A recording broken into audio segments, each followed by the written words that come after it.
History is full of bitter rivalries. Rivalries so contentious, the world wasn't big enough to contain the two of them. Superman versus Lex Luthor, Coke versus Pepsi, Hannibal versus Scipio Africanus. Here we have another such rivalry, Laphroaig versus Ardbeg. In a lot of ways, these two whiskies are quite similar. They're both Scotch malt whiskies, of course. They're both heavily peated, so they're quite smoky. They're both 10 years old. They're even both located on the same island, the distilleries being only about 3 miles apart. They were even founded in the same year, 1815. But unfortunately, we all know that the tiny little island of Islay in Scotland isn't big enough for two heavily smoky whiskies, so of course, only one can remain. But how should we determine which one is the victor and which one shall be vanquished, never to return?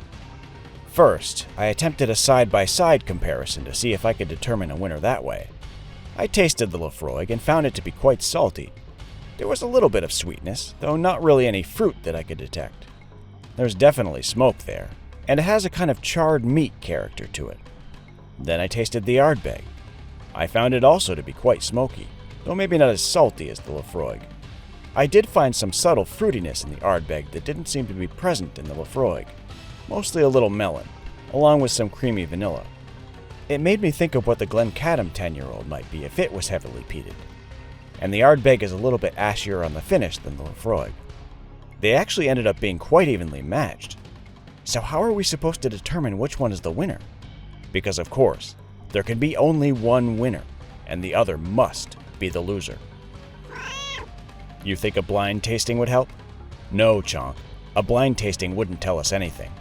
Besides, between Ardbeg's natural color and all the brown dye they dumped into this Laphroaig, I can tell them apart by sight pretty easily.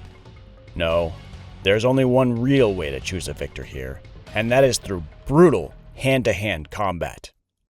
The malts will now choose their champions to fight for them.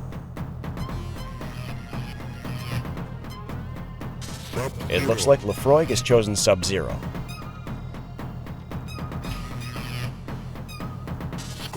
And Ardbeg chooses Scorpion. The champions are now ready for battle. Laphroaig blocks Ardbeg's spear and slides into him, knocking him to the ground.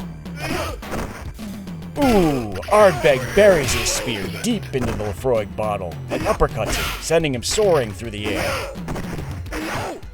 Oh, the unthinkable has happened! Laphroaig has chill-filtered the Ardbeg and punishes him with a devastating uppercut. Another leg sweep brings Ardbeg to the ground one last time, and Laphroaig takes round one. Laphroaig takes Ardbeg to the ground with another slide. Oh, Laphroaig chill-filters Ardbeg again! This can't be good for Ardbeg's craft presentation, but Ardbeg counters by plunging his spear into the Laphroaig bottle, and Laphroaig responds by taking his opponent down with a slide and chill-filters Ardbeg for a third time. Oh no! Laphroaig has pulled Ardbeg's cork completely out of the bottle, and now malt whiskey is gushing out of Ardbeg's neck opening. The Ardbeg bottle slumps over and falls to the ground, and all its whiskey drains out slowly. This is a tragic end for a whiskey that once called itself the ultimate Islay single-malt Scotch whiskey. Well, I think I speak for many when I say that this is a very surprising outcome. I think most people would have expected the Ardbeg to come out on top with its natural color and higher strength, compared with Laphroaig's lower ABV and added artificial coloring. I think it's safe to say that this is a complete upset. You know, I think Laphroaig really benefited from the fight taking place here in the US, where it's bottled at 43%. In my opinion, that extra 3% ABV made all the difference today.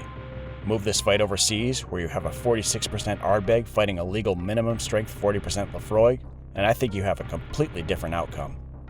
And I was shocked to witness that the Laphroaig chill-filtered Ardbeg 3 separate times.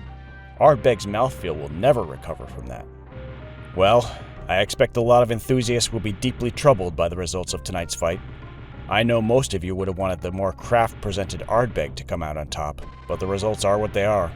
This will truly be a somber day for Ardbeg fans. Good night, everyone.